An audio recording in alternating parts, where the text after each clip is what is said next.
What would you do if someone publicly mocked a person you deeply love?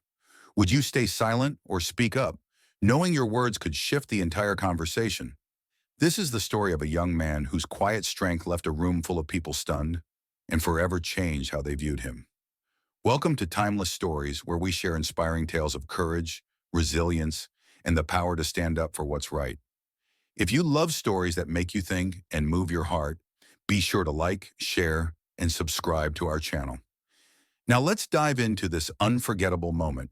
It was a brisk Tuesday morning at Summit Hills University, a picturesque campus tucked away in the lush, green valleys of Washington State. In Lecture Hall 305, students shuffled to their seats, clutching coffee cups and textbooks. The room buzzed with quiet anticipation as they waited for Professor Eleanor Grant to begin her renowned lecture on cultural criticism. Professor Grant was a figure who commanded attention.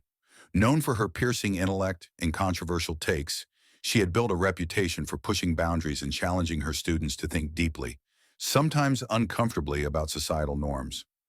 Among the sea of faces sat a tall, quiet young man in the third row. He seemed like any other student, blending seamlessly into the crowd. But this was no ordinary student. His name was Barron, the youngest son of a former president. Barron had enrolled at the university under a pseudonym, hoping to escape the weight of his famous name. He wanted to experience life as an ordinary student, free from the scrutiny and expectations that came with his family's legacy.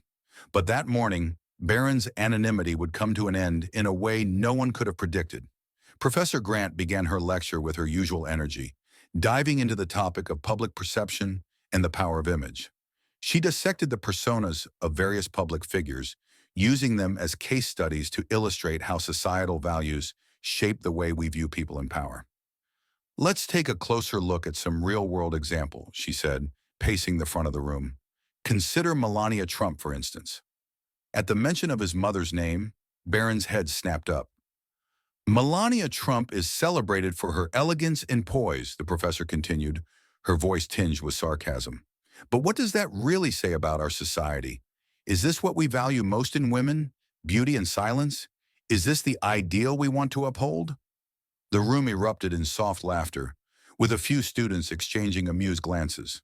Encouraged by the reaction, Professor Grant pressed on. She's known for her charitable initiatives, yes, but are those efforts anything more than carefully curated PR campaigns? Let's be honest. Isn't she just a relic of outdated ideals about what a woman in the public eye should be? The laughter grew louder, and Barron felt a knot tightening in his chest. He had grown up witnessing the relentless criticism his mother endured, criticism that often ignored her intelligence, resilience, and compassion. As the professor continued, Barron's normally quiet demeanor gave way to a sense of urgency. He couldn't sit there and allow his mother to be reduced to a caricature. Slowly, he raised his hand. The room fell silent. Professor Grant paused mid-sentence, her sharp gaze landing on Barron. Yes, she said, her tone curious but slightly impatient. Barron stood, his movements calm but deliberate. When he spoke, his voice was steady and clear, cutting through the tension in the room. You talk about my mother as though she's nothing more than a symbol or an image, he began. But have you ever stopped to consider the person behind the headlines? A ripple of surprise passed through the room. Students who had barely noticed Barron before were now leaning forward in their seats, eager to hear what he had to say.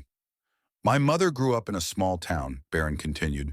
She came from humble beginnings, worked hard, and built a life for herself through sheer determination.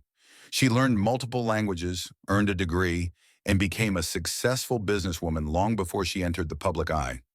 She's more than just a public figure. She's a person with hopes, dreams, and struggles. Just like anyone else. The room was completely silent, every pair of eyes fixed on Barron. She has endured years of relentless judgment, he went on, his voice unwavering, and yet she's never let it break her.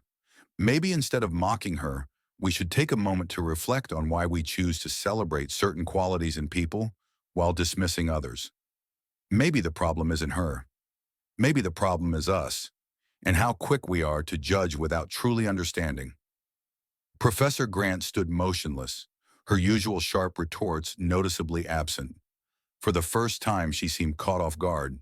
Barron took a deep breath and added, Criticism is important, but what you're doing here isn't criticism. It's mockery, and there's a big difference between the two. As Barron finished speaking, the room erupted in applause. The sound was deafening, reverberating off the walls of the lecture hall. In the days that followed, the impact of Barron's words continued to ripple across campus. A student who had recorded the exchange posted the video online, and it quickly went viral. Titled, "When the Quietest Person in the Room Changes Everything," the clip sparked widespread debates on social media.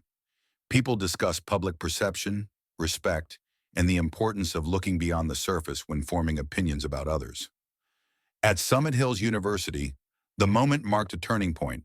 The following week, Professor Grant opened her lecture with an unexpected admission.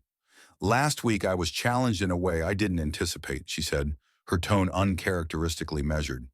"It forced me to rethink not just my arguments, but also the way I approach this class. For that, I owe all of you, especially one of you, my gratitude."